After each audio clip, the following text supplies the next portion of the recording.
MA final paper 7 economic history of India. पिछले video में मैंने आपको धन निष्कासन के सिद्धांत के बारे में बताया था कि निष्कासन का क्या सिद्धांत था। उसमें हमने दादा भाई नौरोजी के ने जो तथ्य जुटाकर जो सिद्धांत बताया उसके बारे में भी मैंने आपको बताया था। दादा भाई नौरोजी ने ये भी कहा था कि इंग्लैंड जो यहाँ पर प्रशासनिक व्यवस्था कर रहा है उसकी कीमत भारत चुका सकता है, किंतु ये आवश्यक है कि ब्रिटिश शासन उसे उस मूल्य को चुकाने के लिए कुछ सुविधाएं दे या भारत की शासन व्यवस्था जो है उसको दुरुस्त करे। आज हम देखते हैं कि रानाडे के धन निष्कासन के संबंध में क्या सिद्धांत थे।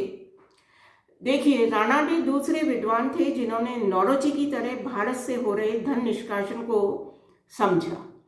1892 में भारतीय राजनीतिक आर्थिकता पर दिए गए अपने भाषण में उन्होंने ये कहा कि उत्तराधिकार में प्राप्त परंपरागत जिन दुर्लभताओं के आर्थिक विकास पर घातक प्रभाव डाला है उन सबको विदेशी शक्ति द्वारा की जा रही भारत की संपत्ति व प्रतिभा की निकासी से संबंध करना चाहिए। कहने का तात्पर्य ये है कि भारत का जो विकास नहीं हो रहा है, भारत में जो आर्थिक दुर्बलता है, उस सब का कारण भारत से होने वाली धन का निष्कासन है। इसी तरह देखिए, एक और इतिहासकार थे भोलानाथ चंद्र, उन्होंने भी कहा कि भारत निष्कासन को पहचाना और कहा कि निष्कासन की खाई प्रतिवर्ष चौड़ी होती जा रही है। इनके विचारानुसार निकासी उस समय प्रारंभ हुई जब ईस्ट इंडिया कंपनी ने भारत के राजस्व के कुछ भाग को अपने व्यापारिक निवेश के लिए एक तरफ रख दिया, पर अब तो स्थिति पूर्णतः बदल गई है। उस समय धन एक स्रोत से जाता था, अब कई स्रोतों से धन का निष्कासन कहाँ हो रहा है? इंग्लैंड की तरफ हो रहा है। आर.सी. दत्त ने इकोनॉमिक हिस्ट्री ऑफ इंडिया नामक पुस्तक में लिखा, धन निष्कासन के सिद्धांत को इन्होंने थोड़ी देर से स्वीकार किया था। उनका मानना था कि जो ब्रिटिश प्रशासन है वो भारत के हित में है और इस तरह का धन निष्कासन भारत से वो तो गृह प्रभार के रूप में या किसी और रूप में जा रहा है, किंतु बाद में इन्होंने इस सिद्धांत को स्वीकार किया और अपनी book economic history of India में इन्होंने भी धन निष्कासन के सिद्धांत पर प्रकाश डाला। उन्होंने लिखा है कि आज तक विश्व में देखने को ऐसा कोई उदाहरण नहीं मिलता है जैसा इंग्लैंड ने किसके साथ किया? भारत के साथ किया। यदि इंग्लैंड को प्रतिवर्ष स्वयं अपने राजस्व का आधा भाग खर्च करने फ्रांस जर्मनी को भेजना पड़ता तो इंग्लैंड में वर्षों पूर्व अकाल पड़ गया होता, है ना। हमारा राजस्व तो इंग्लैंड प्रतिवर्ष लेके जा रहा है। मैंने आपको डिस्कस किया था कि 1/3 जो हमारा राजस्व था वो प्रति वर्ष कहाँ पर जा रहा है? इंग्लैंड जा रहा है, और हमारे पास कुछ बच ही नहीं रहा है कि हम अपना डेवलपमेंट कर सकें। तो आर.सी. दत्त ने यही कहा है कि अगर इंग्लैंड को इस तरह अपना राजस्व भेजना पड़ता तो इंग्लैंड तो बहुत समृद्ध देश है, उसको उसमें भी वर्षों पहले क्या पड़ जाता? अकाल पड़ जाता। आर.सी. दत्त ने अपनी पुस्तक में एक जगह और लिखा है कि देशों की को संपन्न कि भारत का जो उपजाऊपन है वो दूसरे देशों को संपन्न बना रहा है। इतनी आर्थिक निकासी किसी भी विकसित देश को गरीब बना सकती है। निष्कासन ने ही भारत को व्यापक रूप से पड़ने वाले घातक अकालों का देश बना दिया है। ये बात मैंने आपको पहले भी बताई थी कि बार बार जो अकाल पड़ रहे थे वो इसलिए पड़ रहे थे कि खाद्यान्न उत्पादित नहीं हो रहे। अगर उत्पादित हो रहे हैं तो वो केवल राजस्व के रूप में चले जा रहे हैं या जमींदार रख रहा है। तो ऐसी स्थिति में खाद्यान्न की कमी हो रही थी और बार बार अकाल पड़ रहे थे। तो R C. Dutt economic history of India में ये लिखते हैं कि जिस तरह से भारत का उपजाऊपन किसको अमीर बना रहा था, इंग्लैंड को अमीर बना रहा था।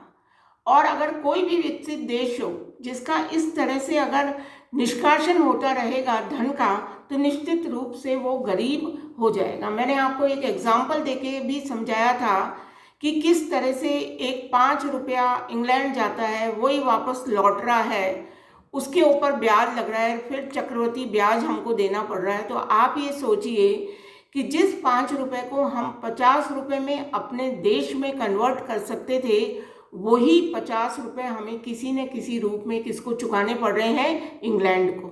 हमारा ही पैसा है, हमारे यहाँ वो पैसा उत्पादकता को नहीं बढ़ाकर कहाँ पर उत्पादकता को बढ़ा रहा है, इंग्लैंड में बढ़ा रहा है।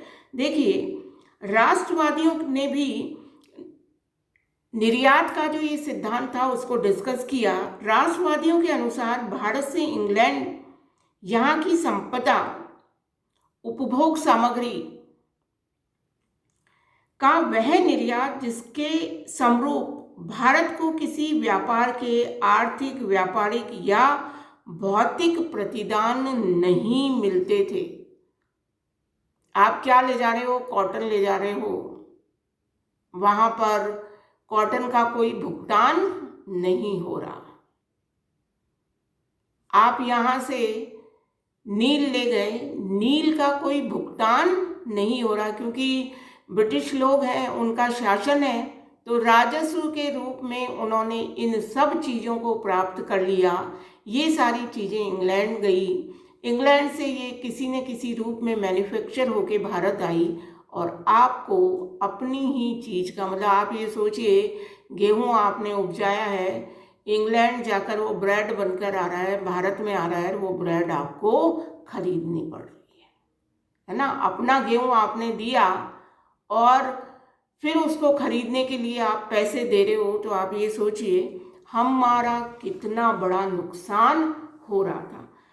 हमारा उनके यहाँ से जो भी चीज़ आ रही थी उस पर तो वो टैक्स लगाकर हमसे पैसे ले रहे थे और हमारी चीज़ें सारी मुफ्त में ही किसके पास जा रही थी, इन लोगों के पास जा रही थी। तो इस प्रकार हम देख रहे हैं कि लगातार धन का निष्कासन हो रहा था। देखिए, भारतीयों का जो धन की निष्कासी थी 1835 से 39 में 5,34,700 पाउंड थी। 45 से 49 में 7,76,000 पाउंड हो गई। आप देखिए, पाउंड के रूप में 1855 से 59 में ये पहुंच गई 7,70,300। 1865-69 में ये 24 लाख के करीब हो गई और 70 और 72 में ये 27,40,000 रुपये के करीब हो गई, जिसकी निष्कासी कहाँ से हो रही है, भारत से हो रही है। अब आप कल्पना करिए कि ये 5, 7, 24, 27 लाख अभी भी 70 साल बाद भी बहुत बड़ा अमाउंट है। तो उस समय इसकी आप कल्पना करिए कि ये कितना बड़ा अमाउंट था जो लगातार भारत से कहाँ पर जा रहा था, इंग्लैंड। हम प्रॉस्पर हो सकते थे, हम विकसित हो सकते थे अगर इंग्लैंड वासी, इंग्लैंड के जो लोग हम पर शासन कर रहे थे, वो थोड़ा भी इसमें से भारत के प्रशासन के लिए लगाते, भारत के उद्योग धंधों के लिए लगाते और भारत की कृषि के लिए लगाते, तो कृषि भी डेवलप्ड हो जाती और निरंतर भारत में भी उद्योगों का विकास हो जाता। हमारी कॉटेज इंडस्ट्री तो इन्होंने ख़त्म कर ही दी थी, उसके विरुद्ध इन्होंने किसी भी तरह से उद्योग धंधों की यहाँ पर स्थापना नहीं करी। भारत में ईस्ट इंडिया कंपनी का निवेश, इसके भागीदारों को लाभ का भुगतान, सरकारी ऋण एवं खुली लूट के माध्यम से निजी संपत्ति का संचय भारत से शुल्क वसूलने के अत्यंत महत्वपूर्ण तत्व थे। रेवेन्यू तो जा ही रहा है।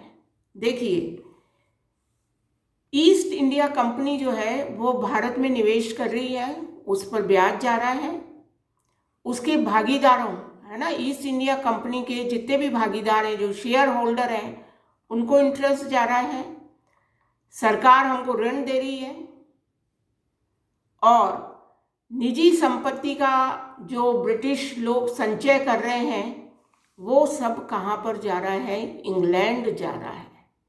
तो इस तरह देखिए, विभिन्न रूपों में भारत का धन लगातार इंग्लैंड की तरफ जा रहा है। आर.सी. दत्त ने बहुत अच्छी बात लिखी है कि भारत की ओर से निरंतर इंग्लैंड को प्रभावित हो रही है धन। निरंतर धन जो है वो भारत से इंग्लैंड की ओर प्रभावित हो रहा है। वही इंग्लैंड के लोग भारतीयों को विभिन्न खेदों के रूप में इस धन को चुका रहे हैं, है ना। विभिन्न प्रकार की कठिनाइयां दे रहे हैं और इस धन को चुका रहे हैं। अब आप ये देखिए, धन निष्कासन की मात्रा को हमने डिस्कस किया था। अब हम देखेंगे कि धन निष्कासन किस किस रूप में हो रहा था।